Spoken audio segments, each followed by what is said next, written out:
चलिए अभिषेक मनु सिंघवी जी से पूछ लेते हैं। कांग्रेस से अभिषेक मनु सिंघवी साहब हमारे साथ जुड़ रहे हैं। सिंघवी साहब, आपसे भी यही सवाल है आमिर खान का। सिंघवी साहब, हमारा सवाल ये है कि कांग्रेस पार्टी जो है, जो आपकी पार्टी है, वो ऐसे उम्मीदवारों को क्यों टिकट देती है जिनके खिलाफ संगीन जुर्म हैं? जैसे कि इस दफा जो 2014 में अभी इलेक्शंस होने जा रहे हैं, 85 कैंडिडेट्स में से 21 ऐसे हैं आपके कांग्रेस के जिनके खिलाफ क्रिमिनल केसेस हैं, और उनमें से 13 ऐसे हैं जो बहुत ही सीरियस क्राइम्स हैं। तो ये इन ऐसे उम्मीदवारों को आपने टिकट क्यों दिया है?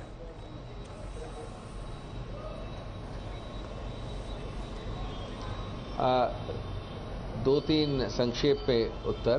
पहली बात तो मैं इस बात से नतमस्तक हूं कि इसमें जो हमें आदर्श पहुंचना चाहिए वो नहीं पहुंच पाए हैं, और उसके लिए मैं ज़रूर माफ़ी चाहूँगा, क्योंकि हम इसमें सुधार कर सकते हैं। लेकिन दो तीन महत्वपूर्ण पहलू हैं। पहली बात, आपने देखा आपके खुद के फिगर में 21 या 25 से 13 कैसे हो गए। तो अगर आप ध्यान से देखें तो आम अगर क्रिमिनल सिर्फ FIR को हटा दें या सिर्फ एक आरोप को हटा दें, तो जो संगीन या सीरियस ऑफेंसेस हैं उसमें लगभग 15% से ज़्यादा नहीं है, कम से कम कांग्रेस में। तो वो 15% भी क्यों है? मैं आपसे यही तो पूछ रहा हूँ। 15% है।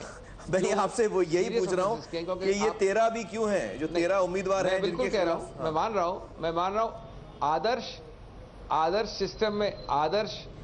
सिस्टम में नहीं होना चाहिए। लेकिन अगर आप उसको बारीकी से देखें तो दो तीन चीजें होंगी। या तो कोई स्टे ऑर्डर होगा कोर्ट का, या वो किसी प्रकार से बार बार चुनावित हुआ होगा उस स्टे ऑर्डर के अंतर्गत।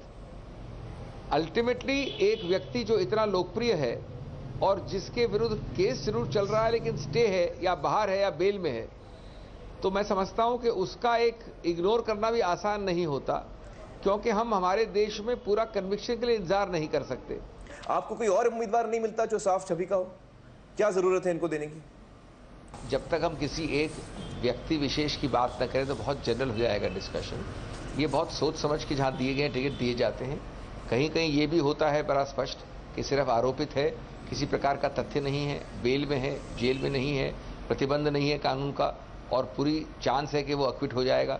वो तथ्यों के कॉन्टेक्स्ट संदर्भ में दिया जाता है। मैं आश्वासन देने को तैयार हूं कि अगर आम पार्टियों की सहमति हो और एक सिंपल कानून बन जाए, एक सेकंड दे मेरे को सिर्फ, एक सरल कानून की आवश्यकता है। अगर आम पार्टियों में सहमति हो, 5 ऑफेंसेस डिफाइन कर लीजिए, परिभाषित कर लीजिए, जो आप संगीन समझते हैं, 10 कर लीजिए, और उन 10 में अगर चार्जेस कोर्ट फ्रेम कर दे तो एक कानून अक्रॉस द बोर्ड यूनिफॉर्म कानून होना चाहिए। वो सभी ऐसे नहीं, लेकिन मैं तो कहता हूं मनु सिंघवी जी, मुझे बड़ा दुख होता है कि इसके लिए कानून की जरूरत है आपको। मुझे दुख होता है, मुझे दुख ये इस बात का है कि आप कह रहे हैं आपको इसके लिए कानून की जरूरत है। मैं आपको मेरा ये मानना है कि इसके लिए कानून की जरूरत नहीं होनी चाहिए। मेरा ये मानना है कि as moral responsibility of a political party आपको कहना चाहिए हम ऐसे लोगों को टिकट नहीं देंगे। ये आपकी मॉरल रिस्पॉन्सिबिलिटी होनी चाहिए। कानून का इंतजार क्यों कर रहे हैं आप? इसीलिए मैंने 2 बार कहा वो बात, इसीलिए मैंने 2 बार पहले कहा, मैंने आश्वासन तक दिया, मैंने बताया कि ये परसेंटेज पहले से बहुत कम हुआ है। लेकिन कम नहीं हुआ है। लेकिन चलिए वो फैक्ट्स हम लगातार दिखा भी रहे हैं कि किस तरह से कम नहीं हुआ है। बहुत बहुत शुक्रिया सिंघवी साहब हमारे साथ जुड़ने के लिए। अफसोस ये रहा कि हम किसी तारीख मिल जाती तो उसी पे उम्मीद बन जाती।